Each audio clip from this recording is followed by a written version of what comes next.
17 years ago, I came to Atlanta knowing that there was someone special for me in my life. One day, I had the opportunity to meet that very special person. I was at a two-stepping place, Hoedowns. You remember that? Good old place to go two-stepping. We love to do that. Country Western club where you could come and relax and practice out your two-stepping routines. There was a gentleman standing there that I'd interviewed to be my office administrator. His name was Stuart. Standing next to him was someone that I really wanted to meet. Gray-haired man. Yes, Robert had gray hair back in those days. He was standing there and I said, I got to meet this person. And the Spirit of God just kind of said, you know what? Here's your open opportunity. If you want to walk across that room, go to Stuart and Stuart will introduce you. So I just made a beeline across that room, and there I went up to Stuart and said, Stuart, thank you for interviewing for the job. I'm sorry you didn't get it. Who's your friend? You see, I was really interested in knowing who he was. Let me tell you this. In life is asking you the very same question. Interested in knowing, do you know who you are? And asking, so, and who are you? Who are you? Do we really know? Because life is inquiring. All of the universe is inquiring. Do you know who you are? How important this is because sometimes we define ourselves by all the labels of the world around us. We say, I'm a father, I'm a mother, I'm a husband or partner or wife, I'm a doctor, or I'm an actor. And each one of these describes a relationship with someone or something. Because what if you have no children? Are you a father? Are you a mother? What happens if you don't have any patients? Are you a doctor? What happens if you are not married or your beloved is no longer there? Are you still a wife, a husband, a partner? What happens if there's no drama in your life? Are you an actor? Love to find that one out, right? No drama in our lives. But if you're a thespian and there's no play, are you an actor? You see, each one of these cases is attached to some relationship with something or someone, and we use them often to define ourselves, but that's not really who we are. Because there's something even more that we need to understand in the journey of our life. Who are you? It's very crucial that we come to the ability to answer that question. Because there's many labels that have been attached to us that we might identify with, and there is one that is great and mighty that we need to discover, and we hope to learn it today. Now, the ancients have said things like, know thyself. Great phrase of wisdom, shared by many great sages, inviting us to really take time to know ourselves, that we might answer that question, who am I? Know yourself. This really comes from the ancients of Luxor in ancient Egypt, where the Greeks kind of adapted some of the theology of the temples of the Egyptians. Interesting to see how down through time, history has had a wonderful flow of wisdom of one group flowing into another, and to another, and to another, because this is truth, and truth is always passed down through the ages. And everyone will find it in their own unique way. Now, what happened is the Egyptian temples were built in such a way that there were several different parts. The ancient temple, there was a place, the first room was that for beginners who could enter the temple as if they were a person just getting acquainted, beginning to learn the spiritual journey of their life. And then there was an inner sanctuary for those who were allowed to enter after they had been proven worthy, ready to acquire, ready to really experience knowledge and insights. There's sort of an advanced section. And so we find even in the ancient temple of Jerusalem that there were many different particular rooms, you might say, all leading an advancement. A public gathering area of the temple, a place where Gentiles and Jews mixed, a place then that you moved on for those who may have been greater seekers, and a final place of the Holy of Holies, in a room where there was nothing there, not a stitch of furniture. One time the Ark of the Covenant, but it was taken out later. It was just a bare room where you came to encounter that which was the Holy of Holies.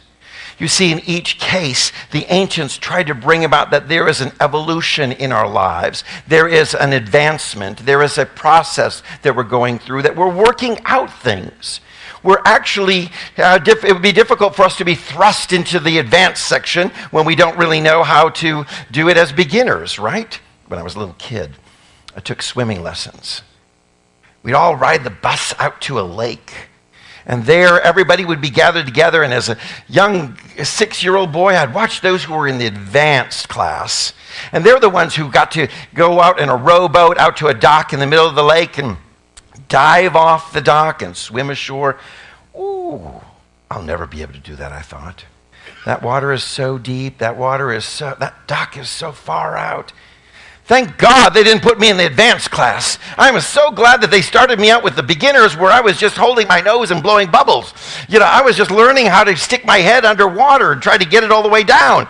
I was just learning and appreciative of the experience. But I saw those who had gone through that and came to places of being advanced. Years later, I look at that and think, wow, that was like 8 feet of water. It was only about 25 feet away. But as a little kid, it seemed like pretty amazing. Pretty challenging distance. You see, the ancients wanted to say that there are things that we have to work through in our lives. We're going to go through a process of learning. We're going to go through a process of step by step. And so true is this in our spiritual lives. And that we might understand that as this whole essence of understanding that as we become more insightful, what the ancient wanted to really bring about is that the external temple is really the body, or the house of God is the body.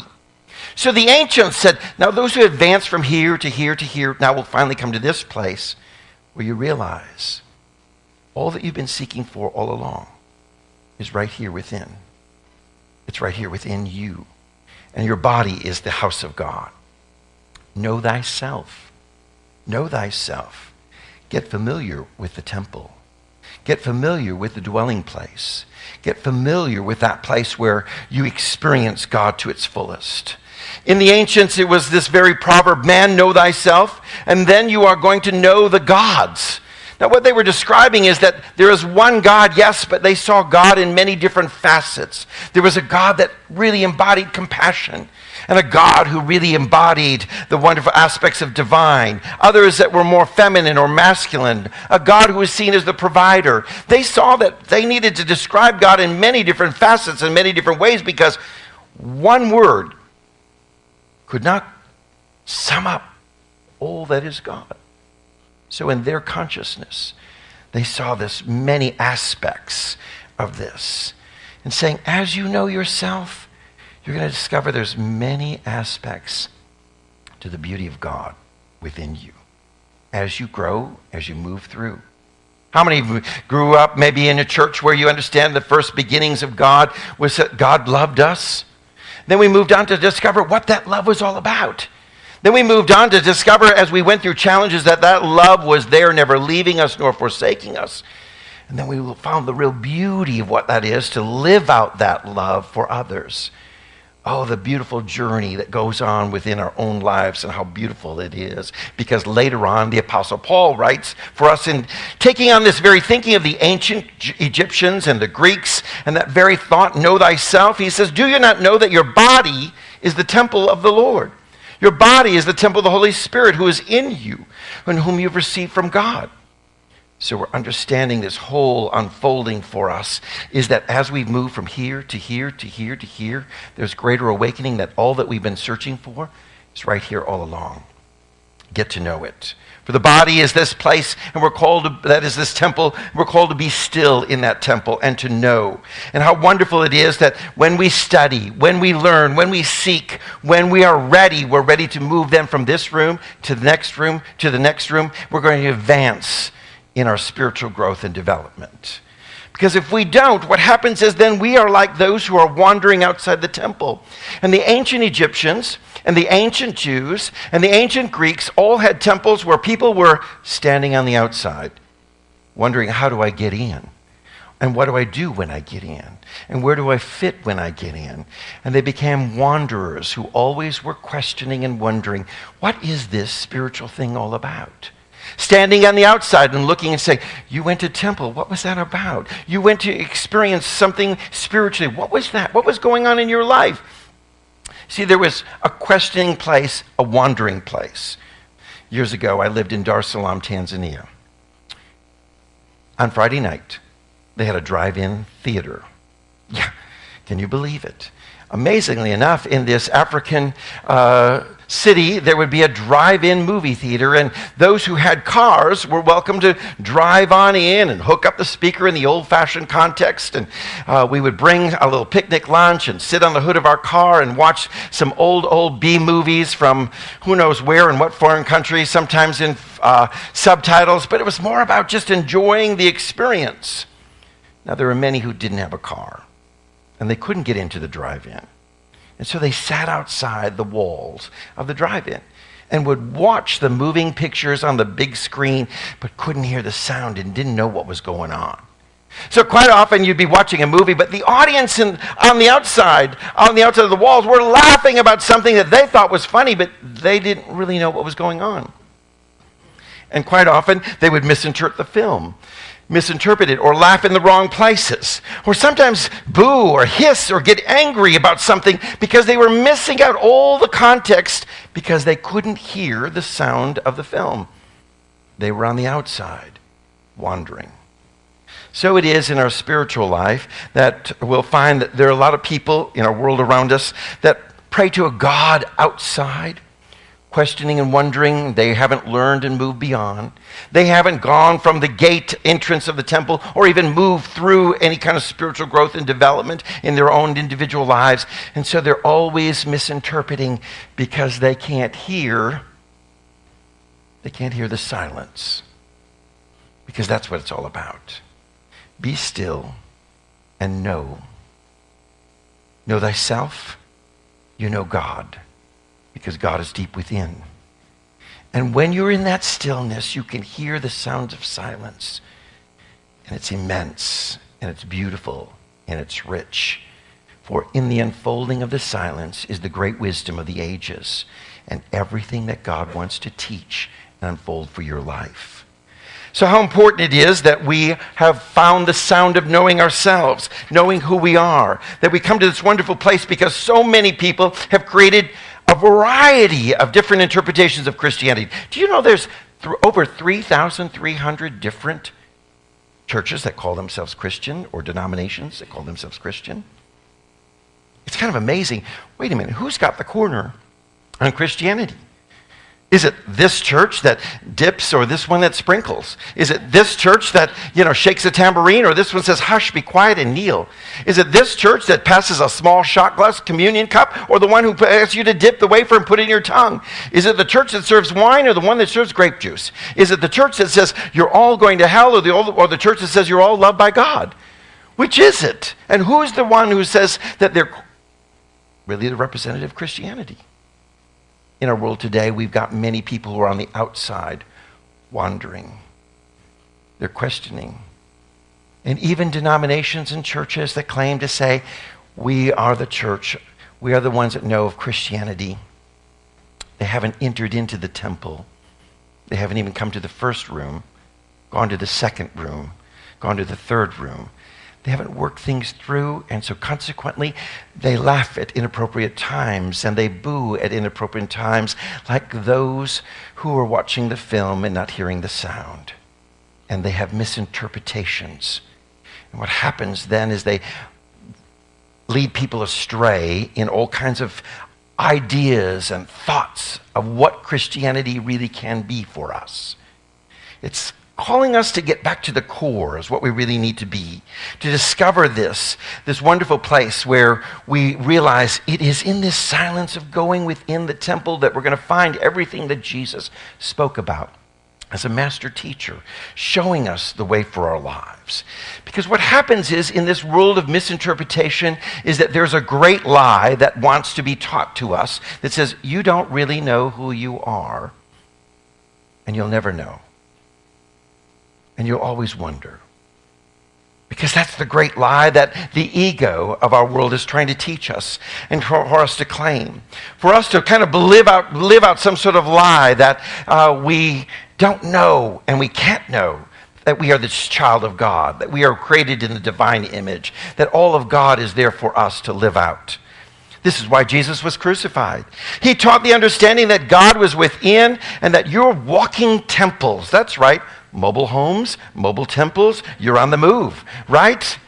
There you go. There you go. We got some trailer house Christianity going on here, right?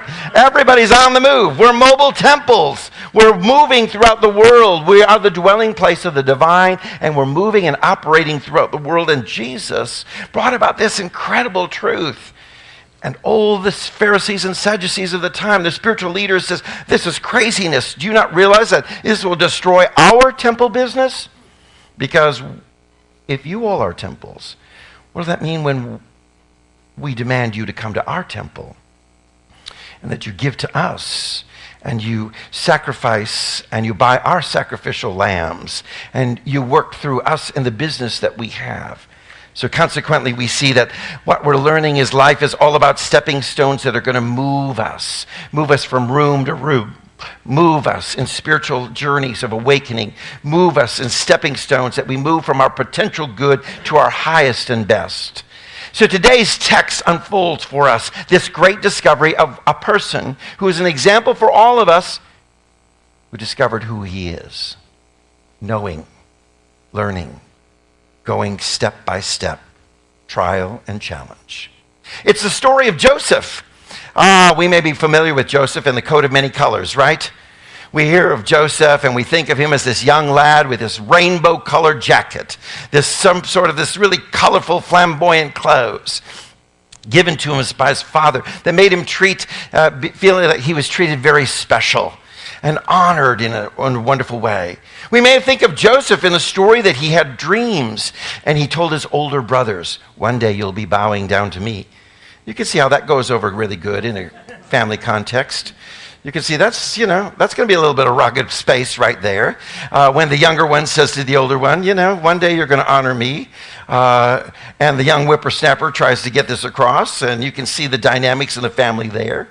You may remember the story of Joseph when he came out to find his brothers tending sheep, and they captured him and threw him in a pit.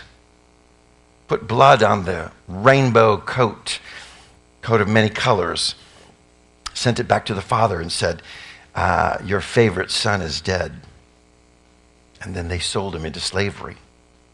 You remember the story then, maybe when it unfolds, where Joseph arrives in Egypt, and there he is a servant, only to rise in fame and position, only to be accused by the Pharaoh's wife of saying impropriety because he wouldn't do things inappropriately. So she grabbed his cloak and said to her husband, see, Joseph's been trying to do something inappropriate here. And then he's imprisoned again.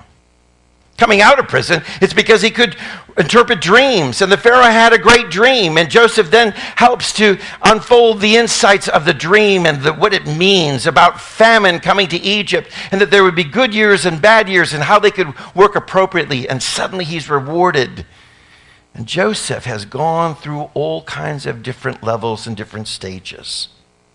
Now Joseph, in all these different stages, moving from room to room, you might say, of awakening, of greater awareness.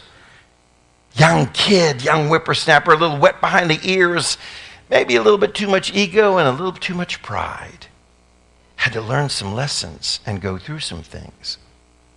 A young brother surrounded by elder brothers who had anger issues and who had problems of jealousy of him, and all kinds of challenges also brought things that Joseph had to work through. Because we each create our own reality, don't we? And so some of the family dynamics we're going through are a result of our thinking, our actions, our ways, and how we've lived them out. Because everything that we do, remember, is creating our own realities, is creating the world around us. Joseph had to work through some stuff. He had some baggage to go through. He had to go through all of this stuff to discover, who really am I? Am I this arrogant, prideful thing? Am I this one who is now meant to be a servant and a slave? Am I this one who isn't loved by anyone and cast into a pit? How did I get down in here? Or now am I this one who is now serving in the prisons of the Pharaoh? Or in the end, he called himself the father of the Pharaoh. Father meaning the source or the one of wisdom for the Pharaoh. Certainly not the Pharaoh's daddy, but simply saying that this described his rightful position that he had moved up into. You see the stepping stones? You see the discovery in his own life? And in the final closing aspects of this great moving story and this drama of life, what happens is that his brothers back in their homeland are facing famine. Joseph, now in the Pharaoh's palace, given a position of priority and given a position of prominence to be the great leader of Egypt at this time. Now the brothers come in a sense of humility, coming out of their famine land to Egypt to hopefully beg and plead, hopefully thinking maybe there would be someone who would be gracious enough to offer food for us in our land of famine. And only to discover when they arrive, it's Joseph, who now has grown up and looks so different. They didn't recognize him at first.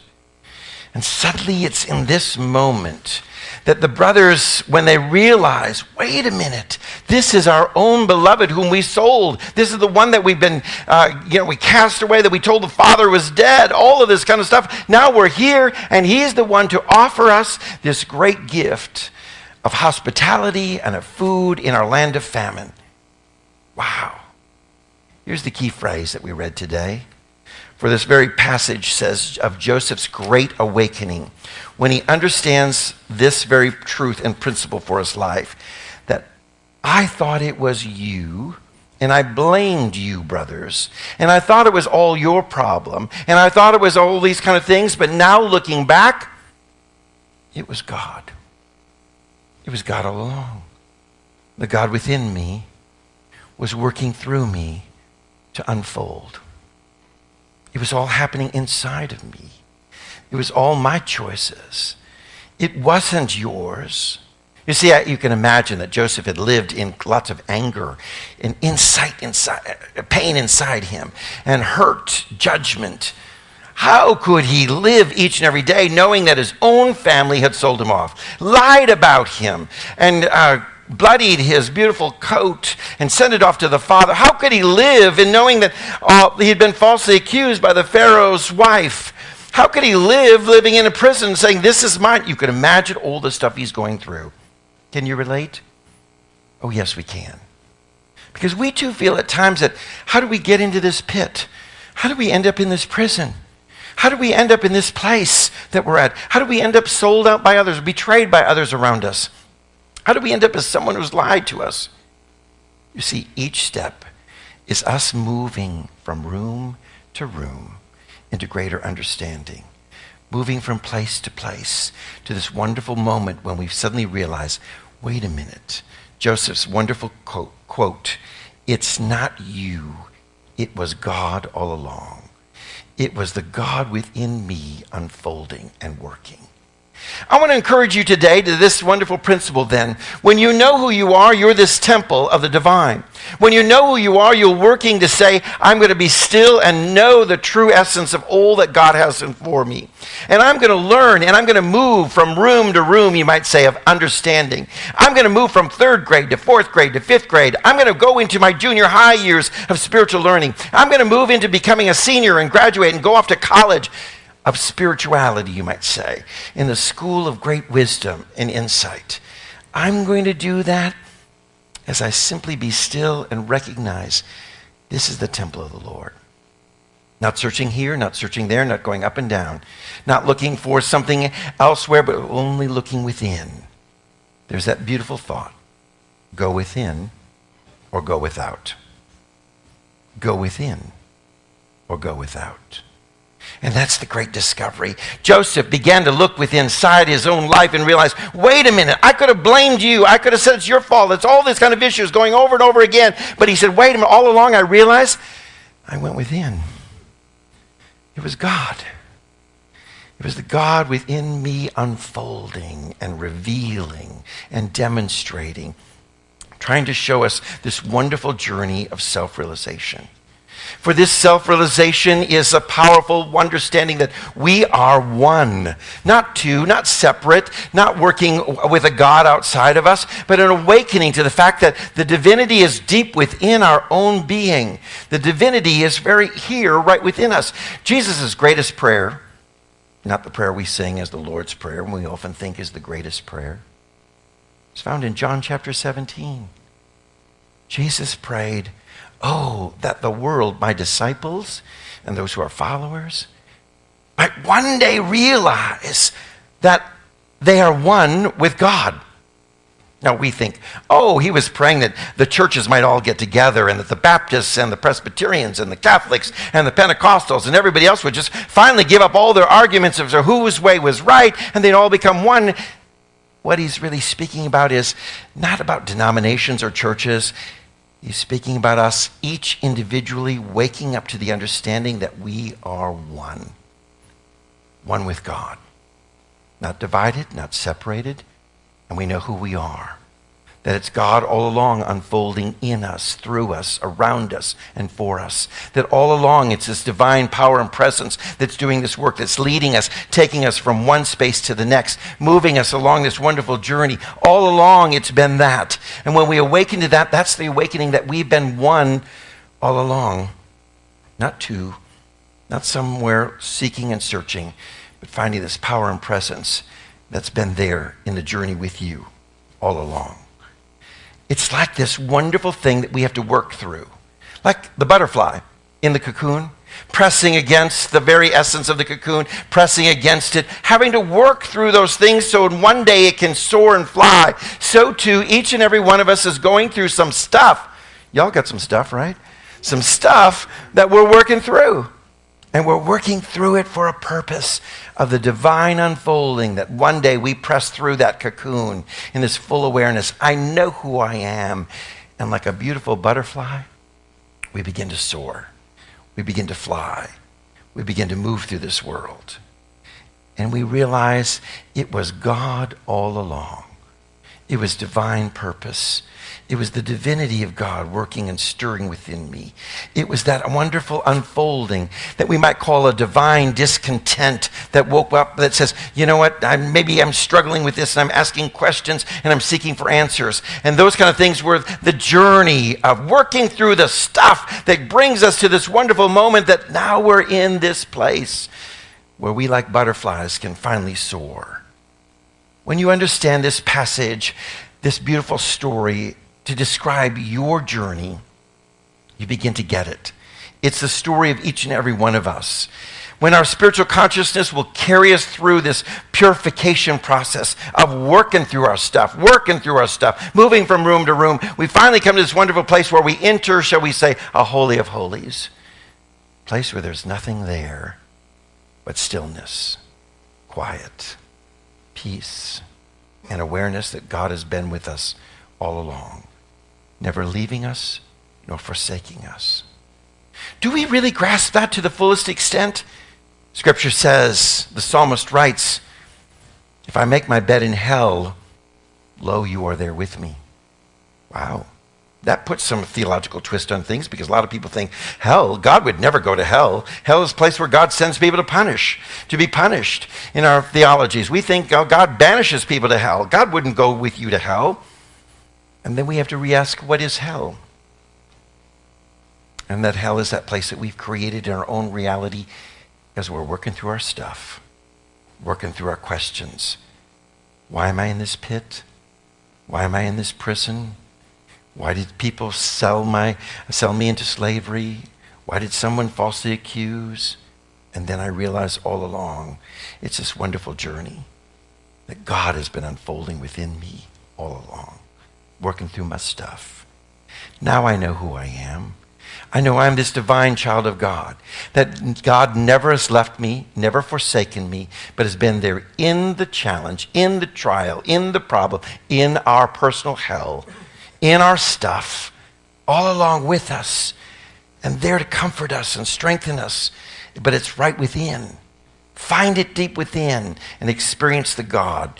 As you know yourself, you'll be able to ask the question that the world is asking, and who are you? Amen.